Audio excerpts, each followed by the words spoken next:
사도행전 17장 22절에서 31절 우리 한 절씩 교독하도록 하겠습니다. 제가 먼저 읽겠습니다. 바울이 아레오바고 가운데 서서 말하되 아덴 사람들아 너희를 보니 범사에 종교심이 많도다. 내가 두루 다니며 너희가 위하는 것들을 보다가 알지 못하는 신에게라고 새긴 단도 보았으니 그런즉 너희가 알지 못하고 위하는 그것을 내가 너희에게 알게 하리라. 우주와 그 가운데 있는 만물을 지으신 하나님께서는 천지의 주제시니 손으로 지은 전에 계시지 아니하시고 또 무엇이 부족한 것처럼 사람의 손으로 섬김을 받으시는 것이 아니니 이는 만민에게 생명과 호흡과 만물을 친히 주시는 이심이라. 인류의 모든 족속을 한 혈통으로 만드사 온 땅에 살게 하시고 그들의 연대를 정하시며 거주의 경계를 한정하셨으니 이는 사람으로 혹 하나님을 더듬어 찾아 발견하게 하려 하심이로되 그는 우리 각 사람에게서 멀리 계시지 아니하도다. 우리가 그를 힘입어 살며 기동하며 존재하느니라. 너희 시인 중 어떤 사람들의 말과 같이 우리가 그의 소생이라 하니 이와 같이 하나님의 소생이 되었은즉 하나님을 금이나 은이나 돌에다 사람의 기술과 고안으로 새긴 것들과 같이 여길 것이 아니니라. 알지 못하던 시대에는 하나님이 간과하셨거니와 이제는 어디든지 사람에게 다 명하사 회개하라 하셨으니 이는 정하신 사람으로 하여금 천하를 공의로 심판할 날을 작정하시고 이에 그를 죽은 자 가운데서 다시 살리신 것으로 모든 사람에게 믿을 만한 증거를 주셨음이니라 하니라. 아멘. 자, 이제 오늘로 이제 사도행전 강의 40번째 말씀을 같이 나누도록 하겠습니다. 자, 저는 이 아테네에서 선교한 이 바울의 이야기만 보면 옛날 제가 그 초등부 5학년 교사하던 주일학교 교사하던 기억이 자꾸 생각이 납니다. 그때 우리 반 아이들이 아주 재밌는 반응을 했어요. 바울의 2차 선교 여행으로 지중해 연안에서 아덴을 거쳐갔는데 그 아덴이 아테네란다 하고 가르쳐 주니까 애가 깜짝 놀라더라고요. 우리가 알고 있는 아테네예요? 그래 그 파르테논 신전이 있고 플라톤과 아리스토텔레스가 가르쳤다는 그 아테네에 사도 바울이 가서 전도를 했다. 그러니까 얘가 진짜 눈이 이따만해지더라고요. 그래서 그래요? 그러더라고요. 그래 그 아고라 광장에 서서 바울이 전도를 하지 않았겠니? 그래서 애가 막 바울이 진짜 아테네에 가서 전도를 했다고요? 우와 하더라고요. 오늘 성경 공부하고 뭘 느꼈니? 하자 우리 교회 안수 집사님이었던 그 아이가 뭐라고 이야기를 했냐 그러면 선생님 성경이 진짜 같아요. 그렇게 이야기를 했어요. 상당히 그때 저는 굉장한 그 충격을 받았습니다. 지금까지 얘는 전설의 고향을 듣듯이 성경 공부를 해왔던 것이죠. 실제하지 않는 이야기를 그냥 배우고 있는 거다 생각을 하다가 바울이 지중해 연안을 다니며 아테네에 가서 파르테논 신전 옆에서 전도를 했다는 말을 들으니까 그러니까 충격을 받으며 성경이 처음으로 진짜처럼 여겨진다 하던 그 황당한 반응을 보였던 기억이 납니다. 지금까지 얼마나 성경 이야기를 전설의 고향처럼 들어왔었을까 하는 생각을 하게 되는 거죠. 자, 이 그리스 히랍 신화에 의하면 이 포세이돈과 아테네 신이 이 두 신이 이 도시를 서로 차지하고 싶어 했었어요. 그래서 도시인들에게 누구를 섬길 거냐 하고 경쟁을 했는데 그때 아테네 여신이 감람류 올리브 기름을 들고 와서 그 사람들에게 선물로 주자 사람들이 마음이 동하여서 포세이돈을 따르지 않고 아테네를 따르게 되면서 이 도시 이름이 아테네라고 하는 이름을 국가도시가 형성되게 되었다는 도시국가가 형성이 됐던 것이죠. 하지만 이 아테네만 섬기는 사람들이 아니라 이 사람들은 정말 히랍 신화에 나오는 모든 신들이란 신들은 다 불러 모으는 사람들이었지요. 그래서 얼마나 이 신들과 신상이 많았는지 그 당시에 있었던 유명한 말 중에 하나가 아테네 거리에 가서는 사람을 찾기보다 신을 찾기가 훨씬 더 쉬웠다라고 할 만큼 신들을 많이 모신 사람들이었습니다. 그래서 실제로 그 아크로폴리스 그 가운데 그 중앙 그 스퀘어 같은 곳에는 공적으로 아테네시가 인정한 그 공적인 신상만 300개가 서 있었고 그리고 기타 이런저런 신상까지 합치면 3만 개가 웃돌았다라고 그렇게 표현할 만큼 엄청난 신의 정말 온갖 신들이라고는 다 전시해 놓은 박람회 같은 곳이었다라고 해도 과언이 아닐 것입니다. 자, 어쩌면 우리 오늘 지금 살고 있는 미국도 굉장히 이제 소위 이 영성가들과 점술가들이 늘어나고 있고 아테네 같은 모습으로 변하고 있죠. 그리고 이제 한국도 장난 아닌 것 같아요. 제가 가장 최근 통계는 없는데 2017년 통계를 보면은 한국의 무속인, 무당과 이 점을 치는 역술인들이 몇 명이나 되는지 혹시 여러분 짐작이 한번 가십니까? 목사님들의 숫자, 개신교 목회자의 숫자가 14만 명인데, 그런데 그 역술인들의 숫자는 대략 몇 명 정도 될까요? 무당들의 숫자가. 예, 긴가민가 하죠. 그런데 제가 조선일보 기사를 처음 봤는데 거기에 보면 뭐라고 돼 있냐면 역술인 100만 명의 시대라고 되어져 있어요. 그래서 이제 한국은 무속인 100만 명의 시대가 시작되어졌다. 따르는 사람들이 아니라 무당들만 100만 명. 그래서 그 기사 대목이 재밌었습니다. 미신으로 치부되는 현실을 극복하고자 신뢰 주는 무속신앙 거듭나려 2012년부터 자격시험 시행, 이렇게 되어 있는 걸 보고 제가 굉장히 참 재미나게 웃었던 기억이 납니다. 자, 그래서 지금 어쩌면 지금 우리가 살아가고 있는 이 한국이나 이 미국이나 소위 말하는 이런 영성이 정말 하늘을 찌르고 있는 아테네와 같은 시대를 어쩌면 우리도 살고 있는지도 모르겠다 싶습니다. 제가 아테네를 직접 가보지 못해서 실감 있게 설명은 잘 못하겠습니다만 다녀오신 오재경 목사님 이야기를 들어보니까 정말 끝내주더라고요. 아크로폴리스에 우뚝 세워져 있는 그 아테네 여신을 위한 거대한 파르테논 신전은 이건 장난이 아니라는 겁니다. 세계문화유산 제1호로 지정이 되어 있죠. 유네스코의 상징 마크가 되어질 정도로 인류 역사상 가장 뛰어나고 완벽한 건축물로 회자되고 있습니다. 이 파르테논 신전은 아직도 남아있는 것들 중에 보면은 그 돌기둥이 어떠냐 그러면 직경 1.9m, 그러니까 거의 뭐 돌 두께가 제 키보다 훨씬 더 큰 직경 1.9m의 그 두께의 높이가 10.4m, 10.4m에 달하는 46개의 거대한 돌기둥이 지금도 남아있다라고 하니까요, 이게 얼마나 큰 규모의 신전인지 짐작을 할 만합니다. 뭐 그렇다고 그게 동네 돌멩이 쌓아놓은 것이 아니라 그런 대리석들을 깎아서 만들었다는 건 상상도 할 수가 없는 것이죠. 거기다가 신전 안쪽 기슭으로 올라가면 17,000명을 수용할 수 있는 디오니소스 극장이 있고, 그리고 지금도 5,000명이 들어가서 음향 사운드 하나도 없이 무대 중앙에서 돌멩이 떨어뜨리면 제 꼭대기에 있는 사람에게까지 들릴 만큼 완벽한 석조 건물로 음향시설을 만들어 놓은 헤로데스 아티쿠스 극장은 지금도 5,000명이 들어가서 관람을 할 수 있다고 할 정도로, 공연을 할 수 있다고 할 정도입니다. 그리고 그 옆에는 104개의 기둥으로 만들어진 제우스 신전이 있고, 그리고 그 주변에 세워져 있는 여러 가지 그 전쟁의 신, 뭐 여러 신들의 그 신전까지 치면은 이건 상상을 할 수 없을 만큼 우리를 압도하는 분위기가 있다는 것이죠.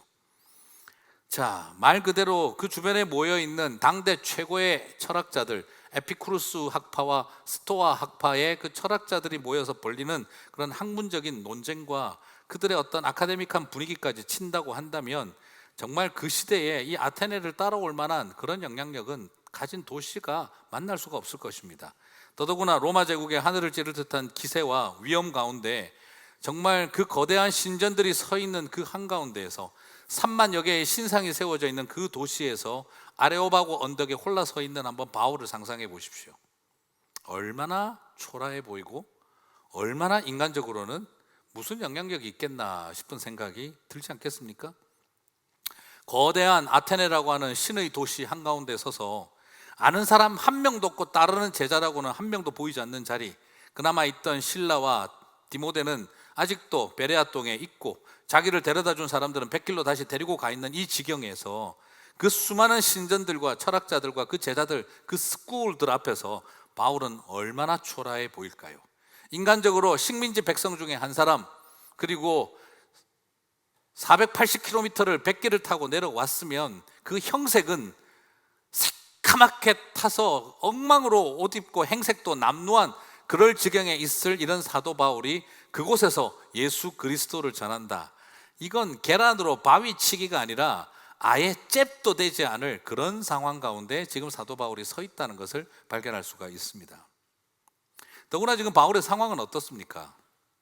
지금 바울은 동역자와 갈등으로 갈라섰습니다. 바나바와 마가에 인해서 갈라서서 둘은 관계가 깨졌고, 그리고 그렇게 열심히 사역을 했지만 3번에 걸쳐서 사역지를 떠나야 하는 그런 상황에 있었습니다. 빌립보와 데살로니가와 베레아에서 목숨을 걸고 복음을 전하고 사역했지만 그는 그곳에서 살기 위해 숨어 지내야 했고, 한밤중에 겨우겨우 성을 탈출하고 100길로 480km를 배를 타고 도망쳐 나오면서 겨우 목숨을 부지하고 있는 상태에 있습니다. 더더구나 그가 전하고 있는 복음은 어떤 것입니까? 유대인들조차도 우습게 여기는 나사렛에서 무슨 선한 것이 날 것이 있겠느냐 하는 갈릴리 출신의 목수, 30년을 목수로 살아온 젊은 예수에 대한 이야기입니다.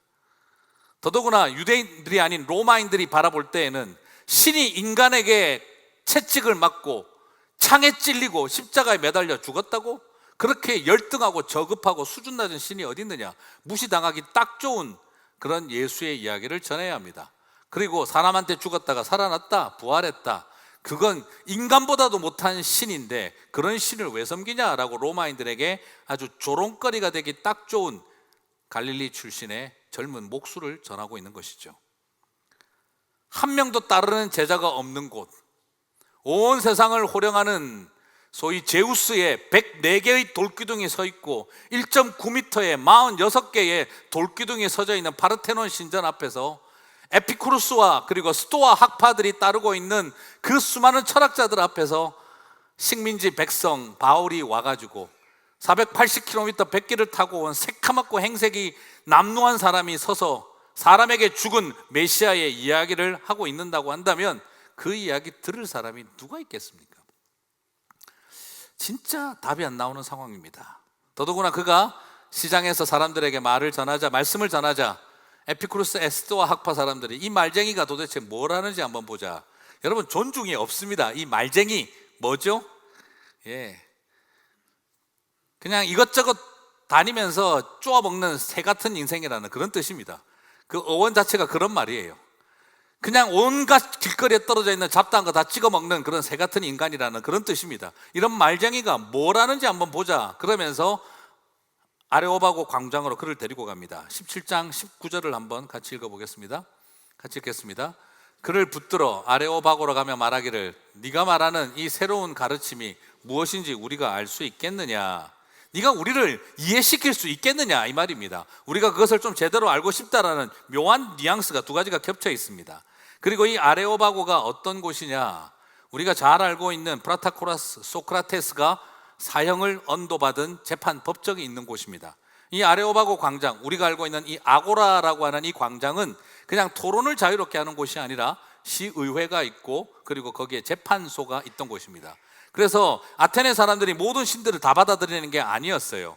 자기들의 그 다신론을 흔들리게 하고 그리고 많은 히랍의 젊은이들을 헷갈리게 하는 그런 신앙을 가르치는다는 이유로 소크라테스가 거기에서 사형을 언도받았던 곳입니다. 그렇다고 한다면 지금 이런 장소가 어떤 곳이냐?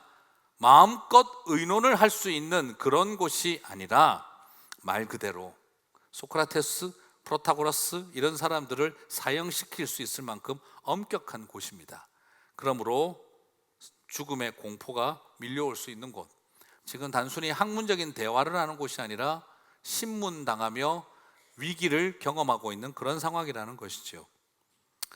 여러분, 거기로 데리고 갔다.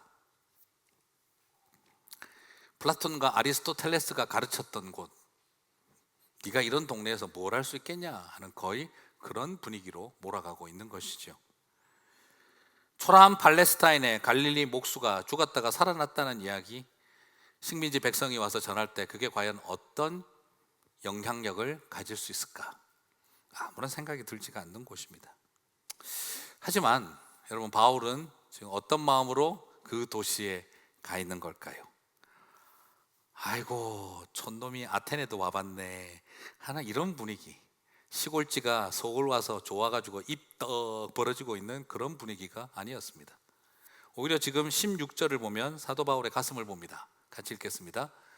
바울이 아덴에서 그들을 기다리다가 그 성에 우상이 가득한 것을 보고 마음이 격분하여, 여기서 격분하다라는 단어는 굉장히 강한 단어인데 격렬하게 분노하다, 불처럼 일어나 통제가 불가능하다 하는 그런 상태의 분노를 말합니다.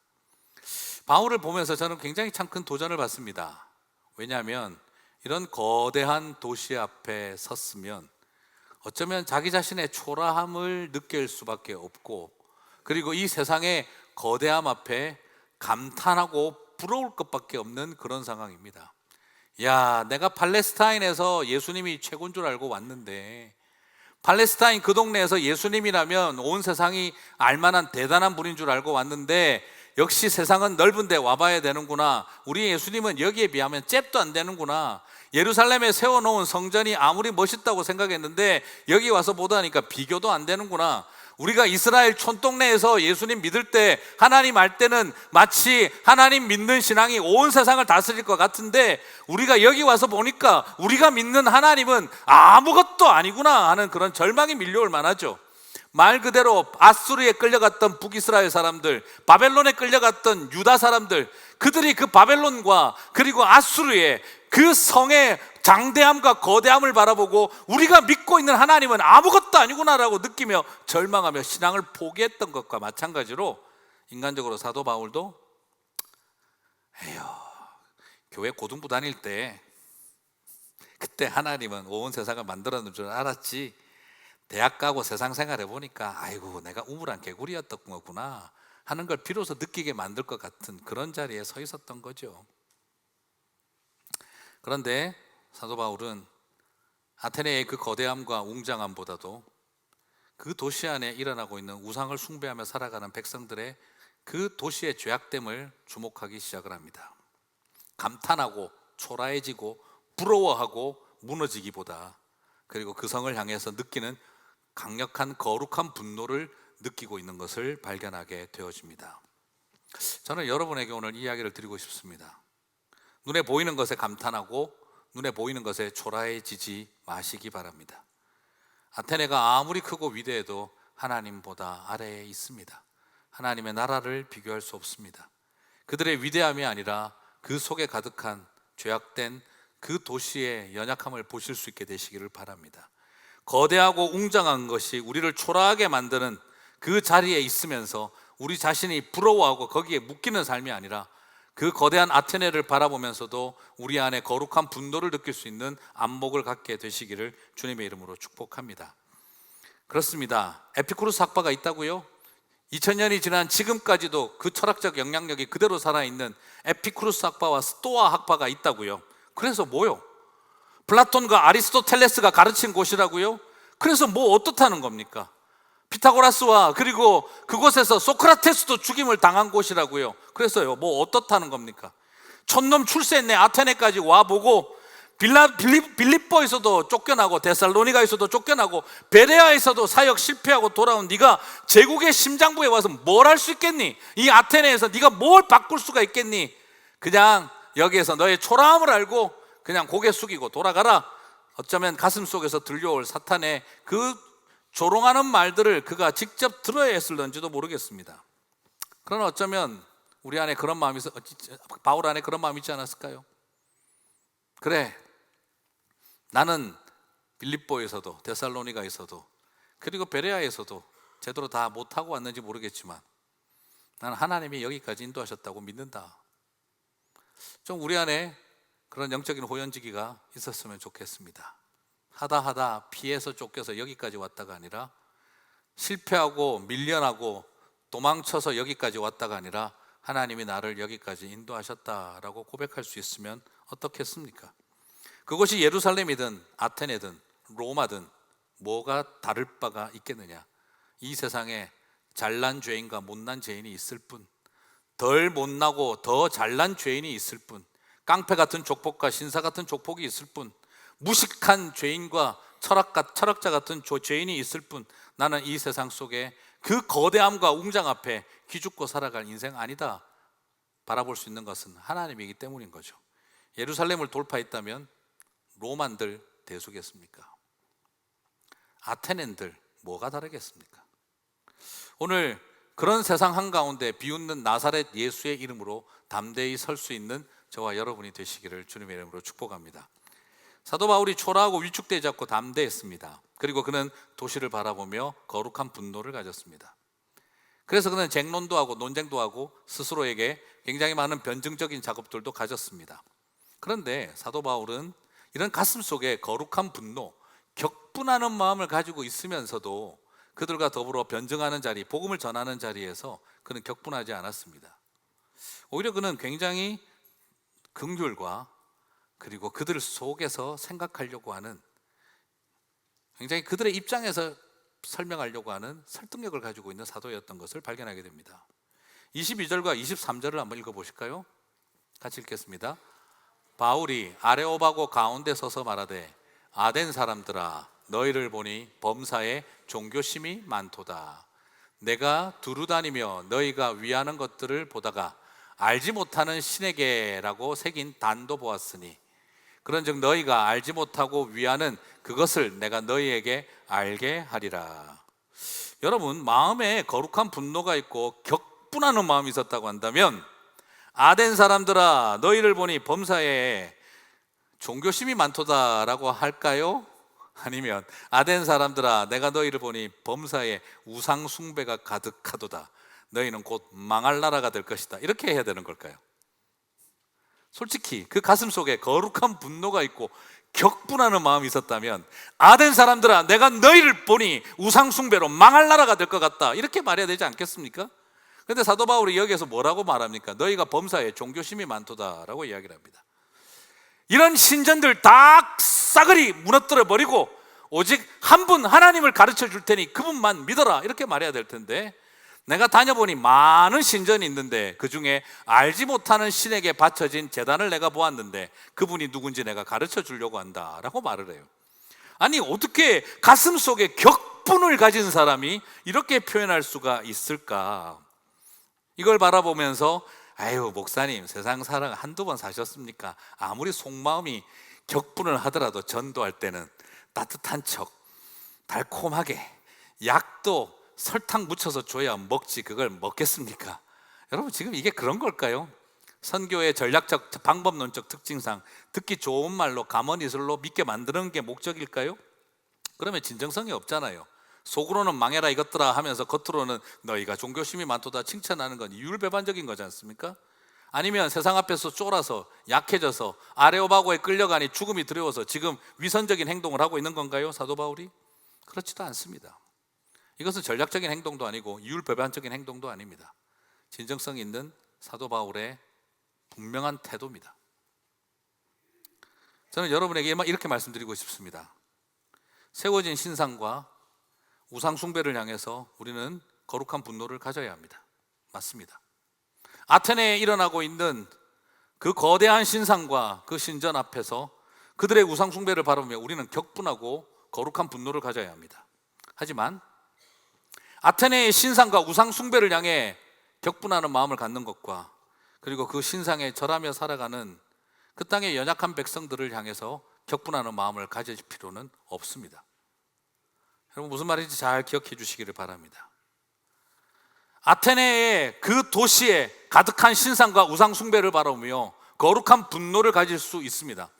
그러나 그 우상에 종속되어 살아가고 있는 그 땅의 백성들은 우리가 긍휼과 사랑의 마음으로 바라볼 수 있어야 합니다.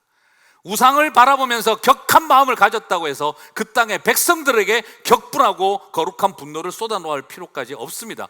그것은 오히려 전도자의 마음이 아닙니다. 우상에 속박되어 살아가고 있는 영혼에 대한 바울의 진정성 있는 컴패션, 그들을 불쌍히 여기는 마음, 그들을 사랑하는 마음이 그 안에 있는 것입니다.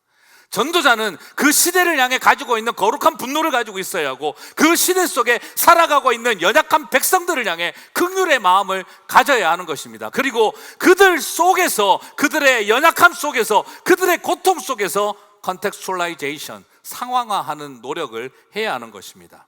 이것은 전도하려고 수단과 방법을 가리지 않는 태도를 정당화시키는 것이 아니라 그들 속에 마음에 없는 소리를 하는 것이 아니라 그 땅에 있는 백성들을 불쌍히 여기는 마음을 갖는 것과 그 도시를 향해 거룩한 분노를 갖는 것을 구별하는 태도를 바울이 보여주고 있다는 것이죠. 사랑하는 성도 여러분, 격분할 일에 격분하고 불쌍히 여기며 용납할 일은 용납해야 하는 것입니다. 우리는 이것을 구별해야 합니다. 오늘날 우리 너무 많은 교회가 격분할 일에 격분하지 못하고 용서할 일에 용서하지 못합니다. 불쌍히 여겨야 할 일에 격분하고 격분할 일에 자꾸 용서하려고 불쌍히 여기려고 합니다. 바뀌어질 부분이 분명히 있습니다. 조금 어려운 이야기지만 솔직한 이야기를 하나 드리고 싶습니다. 아이시스와 알카이다와 같은 이슬람 극렬분자들에게 우리는 격분합니다. 그러나 무슬림을 사랑하지 않고 어떻게 선교하고 복음을 전하겠습니까? 영혼을 사랑하지 않고 그들을 불쌍히 여기지 않으면서 격분하는 마음으로 이스라엘에게 무슬림들에게 복음을 전할 수 있습니까? 그건 전혀 다른 이야기입니다. 우리가 동성결혼 합법화를 바라보고 그리고 성경적인 가르침을 못 가르치게 하는 것에 격분합니다. 그리고 거룩한 분노를 가져야 합니다. 하지만 성정체성의 혼란을 겪고 어려워하고 있는 아이들에게 격분하고 분노를 쏟아놓으면 안 됩니다. 긍휼히 여기고 사랑해야 합니다. 우리가 저 타락한 북한 정권과 세습을 하고 있는 저 북한 정권을 향해 격분하고 분노해야 합니다. 하지만 겨울에 장화를 신지 못하고 고통받고 있는 아이들은 우리가 사랑하고 불쌍히 여겨야 합니다. 그것을 구별할 수 있어야 합니다. 격분해야 할 것에 격분하고 긍휼히 여겨야 할 일에 긍휼히 여겨야 합니다. 오늘 우리가 바라보는 사도 바울에게서 발견되는 모습은 전도하기 위해선 속에 없는 말도 하는 수단과 방법을 가리지 않는 그런 전략적인 태도를 바라보고 있는 것이 아니라 아테네를 향해 격분하는 마음을 가지면서도 그 땅에 그 우상에 종속되어 살아가는 사람들을 바라보며 불쌍히 여기는 마음을 우리가 같이 읽어볼 수 있다는 것이지요.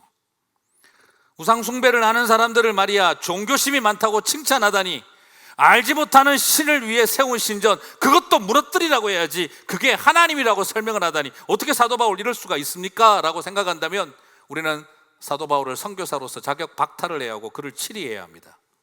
지금 어쩌면 우리 시대의 교회는 격분이 부족한 것이 아니라 긍휼이 부족합니다. 신상과 우상 숭배를 미워하는 것과 연약한 인생들을 긍휼히 여기고 사랑하는 것을 구분할 수 있어야 합니다. 그들을 불쌍히 여기는 것은 타협도 아니요 그들을 사랑하는 것은 전략이 아니라 그것은 참된 예수 그리스도의 마음인 것입니다.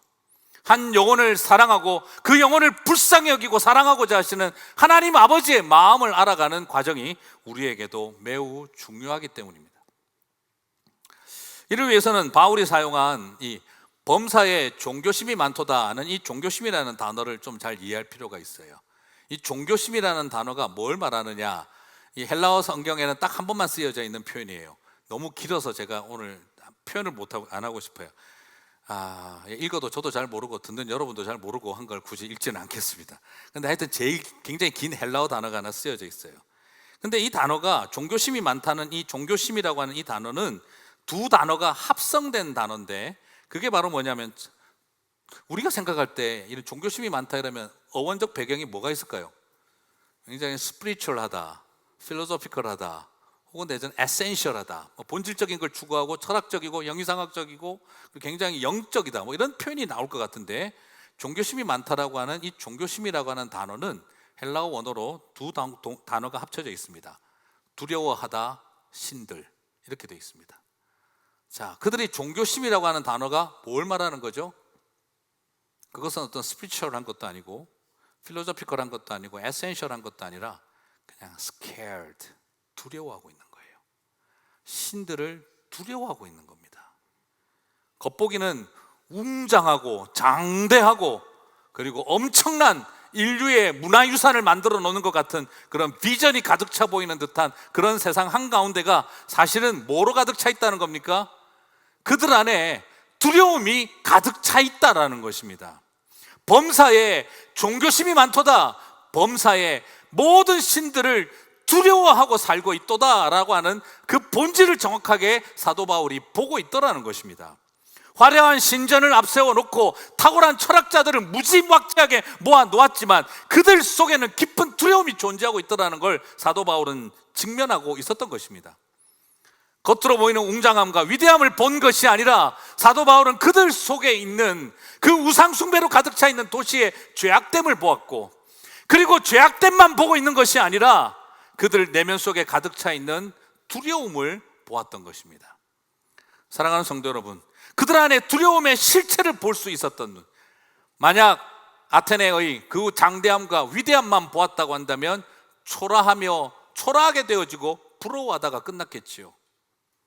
그리고 좀 더 그리스도인으로서 그 땅을 바라보며 죄악됨만 바라봤더라고 한다면 격분하고 거룩한 분노만 가지고 있다가 끝났겠지요.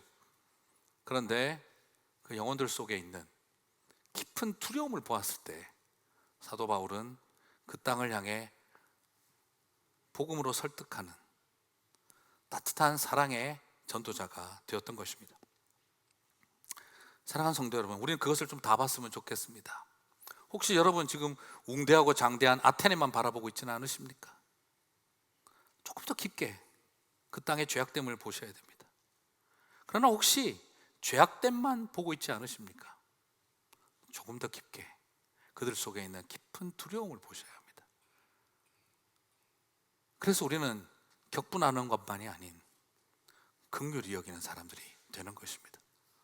오늘날 많은 그리스도인들이 죄악됨만 쳐다보니까 격분하고 끝나버립니다. 그러나 죄악됨만 보는 것이 아니라 그들을 불쌍히 여길 수 있는 마음을 가져야 하는 것입니다. 하나님의 선교는 전략과 거룩한 분노로 하는 것이 아닙니다. 하나님의 선교는 사랑과 긍휼 때문에 일어나고 있는 일인 것입니다. 강해 보이는 세상, 화려해 보이는 세상의 실체, 그것이 죄악이고 그 죄악의 실체가 두려움이라는 걸 바라볼 수 있어야 합니다. 그렇죠. 무섭고 두려우니까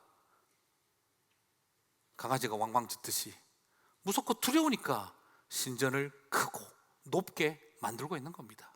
그러면 우리가 이 두려움을 벗어날 수 있을까 싶어서 폼 잡고 목소리 높이고 우리가 이런 신전을 지었다라고 말하고 있지만 그들 속에 그만큼 큰 두려움이 있다는 거죠. 그래서 아무리 신전을 세워도 그들의 마음에 불안함이 사라지지 않습니다. 또 뭐 빠뜨린 거 없나, 빠뜨린 거 없나, 빠뜨린 거 없나, 또 어느 신에게 혼나지 않을까. 그러다 보니 결국에는 뭐까지 만들어 놓은 거죠? 알지 못하는 신에게까지 결국 제단을 만들어서 놨던 거죠. 알지 못하는 신에게 제단을 쌓음으로 그들은 완전한 도시를 만든 것이 아니라, 그들의 영성과 종교심의 완벽함을 이룬 것이 아니라 그들 속에 두려움이 극에 달한 것을 발견하게 되는 것입니다. 사랑하는 성도 여러분, 이것이 세상의 실체입니다. 그렇다고 해서 바울이 듣기 좋은 말만 한 거 아닙니다. 오늘 자세히 바울의 메시지를 분석하다가 시간이 또 20분 더 갈 것 같아서 빼겠습니다. 잘했죠?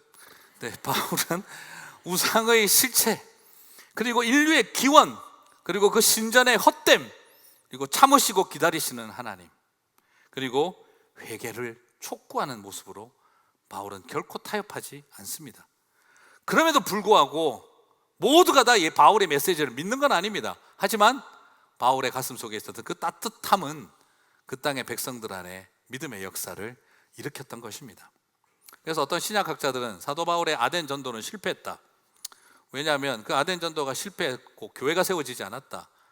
근데 뭐 꼭 교회가 세워져야만 성공한 겁니까? 교회가 뭐 커져야만 성공한 목회입니까? 그렇지 않잖아요.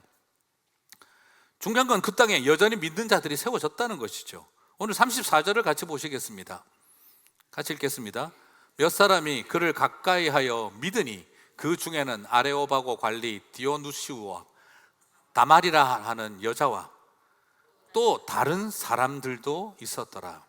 오늘 이 내용은 베레아나 데살로니가나 별 차이 없는 표현입니다. 무슨 말이죠? 여전히 복음의 역사는 일어나고 있더라는 거죠. 단지 얼마나 큰 교회가 세워졌느냐 아니냐, 이건 그 사역을 성공했다고 평가할 기준이라고 생각하지는 않습니다. 바울은 여전히 이 땅을 섬겼고 나중에도 2번 더 에덴을 방문해서 제자들을 훈련하고 세우는 일을 감당했었습니다. 저는 이 내용을 보면서 사도 바울의 이런 가슴을 배우고 싶습니다. 그 거대한 도시 앞에 쫄지 않고 부러워하지 않고 그 거대한 도시의 죄악됨만 보는, 그러나 죄악됨만 보고 끝나는 것이 아니라 그들 속에 있는 종교심, 그들 속에 있는 신들을 향한 두려움을 볼 수 있었던 마음, 그래서 거룩한 의분만 가지고 있는 게 아니라 긍휼과 사랑을 가졌던 모습. 우리 안에 이 두 가지가 좀 다 있었으면 좋겠습니다. 오늘날 우리 교회는 너무 의분이 많습니다. 얼마 전에 제가 그 컬투쇼라고 하는 라디오 그 코미디 프로를 봤어요. 맨날 그런 것만 듣는 거 아닙니다. 어쩌다가 듣게 된 거죠. 네. 그래서 어쩌다가 듣게 됐는데 그 컬투쇼의 내용이 아주 재미난 내용이 있더라고요. 어떤 분이 그 하루 전날 밤에 거나하게 친구들하고 막 먹고 그냥 막 아침에 새벽에 안 되겠다, 운동 좀 해야겠다고 새벽 등산을 나갔대요. 새벽 등산을 갔는데 그날 저녁에 너무 많이 먹었던 것들이 그냥 딱 신호가 오면서 설사가 팍 나오려고 하는데 아무리 찾아봐도 주변에 화장실이 보이지가 않더라는 거죠. 그래서 그냥 시커먼 새벽이고 지금 마침 등산하는 사람도 없으니 그냥 길가 옆에 잘 정리해서 그냥 그 근심을 충분히 푸셨다고 합니다. 그래서 쭉 그렇게 설사를 걸쭉하게 하시고 나니까 그러고 나니까 이제 가려고 하는데 막상 생각을 해보니 새벽 공기 좋다고 등산할 사람들이 있을 건데 이거 보면 얼마나 기분이 그렇겠나 싶어서 옆에 있는 돌들을 모아서 쭉 이렇게 덮어서 안 보이게 해놓고 그렇게 등산을 가셨대요. 그러고 나서 그 이후로 좀 바빠가지고 등산을 못하고 한참을 지나서 또 이제 좀 마음이 정리가 되고 그래서 등산을 하려고 새벽 등산에 탁 하러 올라왔는데 아니 이게 웬일입니까? 자기가 옛날 그 설사했던 곳에 높은 돌탑이 쌓여 있고 그리고 주변에 많은 작은 돌탑들이 같이 쌓여 있던 것을 보았다는 것이지요. 지나가는 많은 사람들이 이젠 등산객들만이 아니라 사람들까지 찾아와서 거기에 돌을 놓으면서 종이 쪽지에 무슨 기도 제목을 꺼내어 넣으면서 빌면서 이렇게 열심히 기도하고 가던 지성을 들이던 모습을 보고 어떤 사람은 눈물도 흘리면서 가는 모습을 보았다는 거죠. 차마 옆에서 저거 내 설산데 라는 말을 해줄 수가 없어서 그 내가 쌌던 똥이 이렇게 거대한 믿음의 대상이 되었구나 하는 걸 보면서 참 많은 생각을 하고 내려왔다는 들으면서 정말 재미나게 해서 제가 참 한참 웃었던 기억이 납니다. 우습기도 했지만 참 허망한 이야기죠. 어쩌면 우리가 살아가고 있는 이 땅의 우상이라는 게 다 그런 것 아니겠나 싶기도 하지요. 이건 제가 예전에 한번 설교할 때 제가 들었던 제 이야기이기도 한데 제가 한국에 있을 때 아침에 등산을 하면서 이렇게 보면 한국에서 등산하다 보면 이렇게 그 돌탑 쌓아놓은 데가 많잖아요, 그죠? 그러고 보니까 이제 갑자기 생각이 드니 그게 다 똥탑이었나? 제가 이 생각이 좀 들기도 하는데 근데 그 돌탑들이 이렇게 많이 쌓여져 있는데 제가 보니까 어떤 분이 그 돌탑 주변을 왔다 갔다 하더라고요. 두리번 거리고 계시더라고요.